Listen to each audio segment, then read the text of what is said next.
First principle is differentiation on y equals 2x squared. I'm just going to very quickly show you where the formula comes from, because I think it just gives insight to what is actually happening when you differentiate. We've got some sort of function.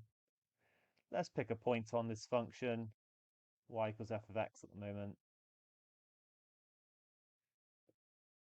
Then a value of x put in would give us a value of f of x. We're going to pick a point slightly further up, okay, because we're going to be able to control this in a minute, because we're going to say that this point is x plus h. So I can make it really far away by making h big. I can make it really close by making h small. This is going to be our variable.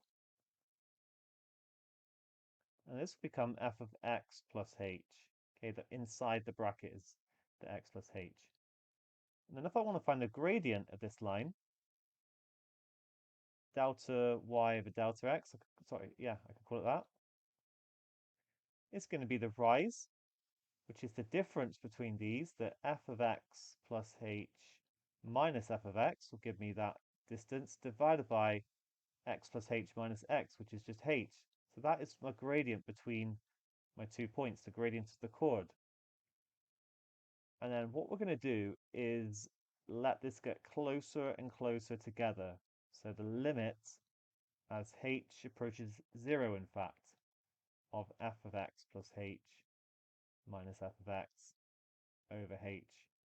And in fact, this is what dy by dx is infinitesimal change, because we're looking at the gradient at a particular point now rather than 2 points.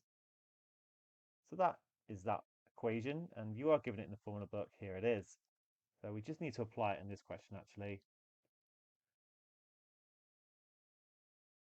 So this is our f of x, which means f of x plus h. Just going to do a bit of groundwork before we get into it.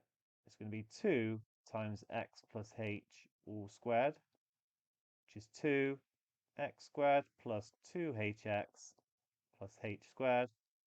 I'll expand it, 2x squared plus 4hx plus 2h squared.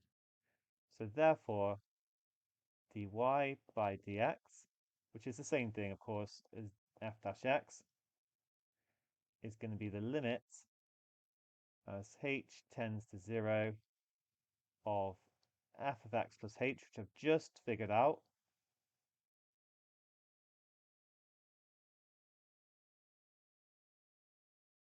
And then I'm going to minus f of x, so minus 2x squared, all over h. The 2x squareds cancel.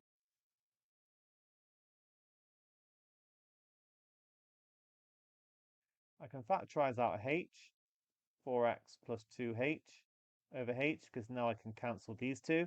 You can do it straight away if you want to, which leaves us the limit as h tends to 0 of 4x plus 2h. This thing is going to tend to 0 as h tends to 0. The 4x is going to stay as 4x. Our final answer with dy by dx, the gradient function of y equals 2x squared, is 4x. To practice these, if you're not happy, look at ones with a cubic to the power of 4, maybe when you're adding. This one we're timesing. Okay, and you know the result because we know that if we do d by dx of x to the n, we're going to get nx to the n minus 1. So you can always, this is a self-checking exercise if you just try some out, because you know like what the rule is.